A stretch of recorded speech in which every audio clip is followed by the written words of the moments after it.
السلام عليكم الاول. انا احمد المحتاجي من جروب يلا صلى الله عليه وسلم. احب بس اطلع دكتور عماد في بعض النقط. اول حاجه لازم حضرتك قلت ان انتوا ما عندكوش تقرير كامل للمجلس العسكري.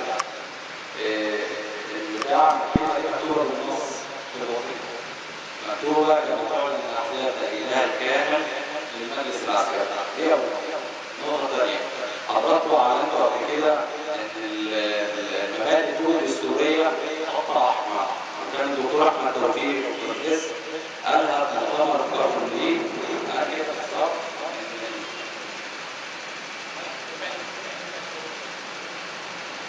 ان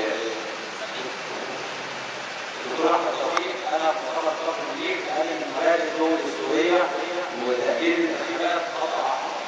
دي النقطه الثالثه، حضرتك بتقول المنظم للانتخابات. طيب حضرتك ممكن تشرح لي الانتخابات بتاع مجلس الشعب الوصية اللي حضرتك قلت عليها هتخلص في يناير 2012، وبعد كده مجلس العسكري مجلس الشعب هيقعد شهرين مش هيعمل اي حاجه ويخش في مارس، وبعد كده هتعمل لجنه تاسيسيه للدستور، بعد 6 شهور تعمل استفتاء، وبعد هذا يتعمل انتخابات الرئاسه عشان المجلس العسكري كان قاعد في البلد لغايه 2013. دي النقطه الثالثه. النقطه الرابعه حاجه اتكلم عليها واركز عليها،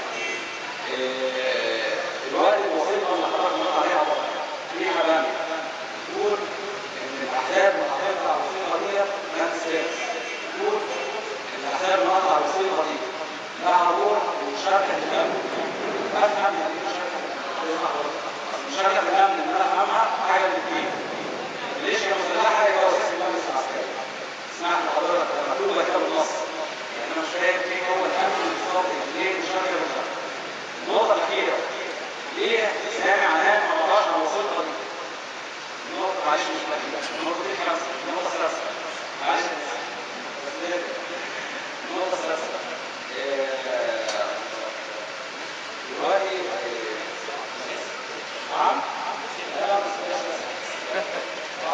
حضرتك بتقول ان احنا يكون معانا قوتين، قوه الشارع وقوه المجلس التشريعي.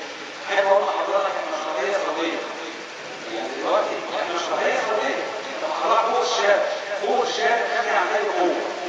حضرتك بتقول ان الجمعه بتاعت 9 خط ان هي احداث مدرسه. طيب المجلس العسكري اصلا ما سالش غير بالمليات، يعني حضرتك عشان حاجه ورا طلعنا في حياه بالمليات عشان حاجه وهتقدر احنا نطلع على شرم الشيخ ماشي هتموت، وبعد كده محمد حسبيه حتى الان محمد حسبيه مفيش اي خطر فيها ولا في اي استجابه ليها ولا في كلها حاجات عاديه. طيب دلوقتي يا فندم حضرتك بتقول المجلس العسكري ساب الثوره، وانا عايز افهم هيستجيب ازاي؟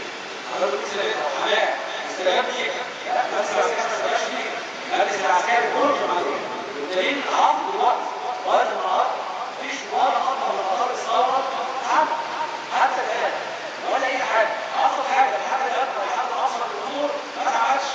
في 10 من الشركه المصريه للاتصالات اللي عملوا حصار لغايه النهارده من 3 4 ايام، 10 قال الراجل واحد فيهم 670,000 جنيه وواحد فيهم رقم فيهم 600,000 جنيه، يبقى ازاي حضرتك ما تقدرش على المجلس العسكري كده تروح تجيب تجيب كامل؟ طب ازاي؟ بس يا فندم شكرا لحضرتك. اسف يعني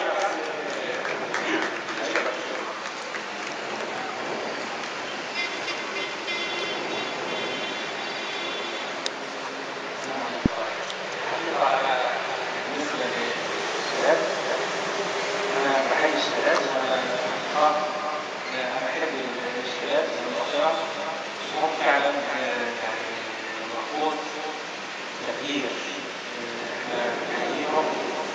وانا الحقيقه لازم يعني انا اؤمن ان في فرق ما بين الشباب او الامور اللي يعني الذوق ان هو يرى تغيير يعني تماما وسريعا يتحقق، واحنا الحقيقه احنا كنا يعني مثلهم وعشنا تلك المرحله، وانا ادعي ان انا اقدر يعني ذلك تقديرا كاملا.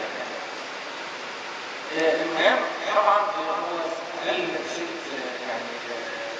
ست يعني حاجات. الحاجه الاولى هي موضوع التأييد الكامل للمجلس العسكري.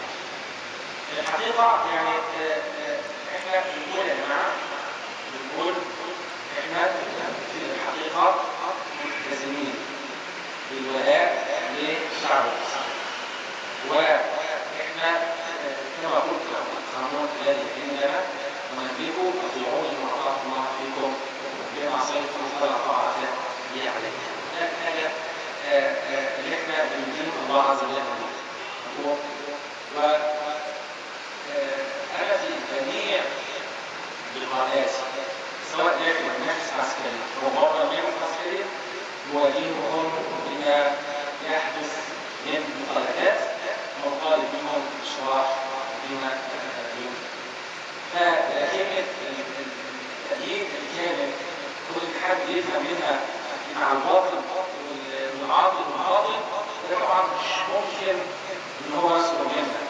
انت اي حاجه غلط ضمير تقول لي مع ده غير وارد، غير وارد ان انت اي شيء فيه حق او فيه باطل ان انا يعني باطل فيه. النقطه الثانيه ان مجلس الشعب يخلص 12 يناير من هذه هو كان الاقتراح الاول وكان الجدول الاول معمول ان هو اول اجتماع لمجلس الشعب كان 17 يناير 17 مارس، يعني انتخابات مجلس الشعب تخلص 12 يناير. اول انعقاد مجلس الشعب سيكون في 17 مارس، يعني اول فيديو كما اتفضل الاخ المتكلم الكريم ان هو هيقعد 65 يوم في البيت مجلس الشعب ما يعملش حاجه. طبعا انا شخصيا هذه اول نقطه انا اتوقع عليها ليه؟ ليه نقعد 65 يوم مع مجلس الشعب ما يستخدموش؟ فبناء على الكلام اللي احنا قلناه واعتراضات قال لك يبقى يعني خلال 10 ايام من بعد يعني انتهاء مجلس الشعب يبدا انعقاد الجلسه الاولى لمجلس الشعب. واقترحوا ان هي تكون الجلسه دي في يوم 25 من يناير الذكرى الاولى للثوره المصريه. احنا بنقول يا جماعه ان احنا بنقول ان عملنا كل لهم يتم تسليم جميع السلطات كما قلنا هم اصلوا فقط نقطه اليهم لمجلس الشعب، نقطه اليهم السلطه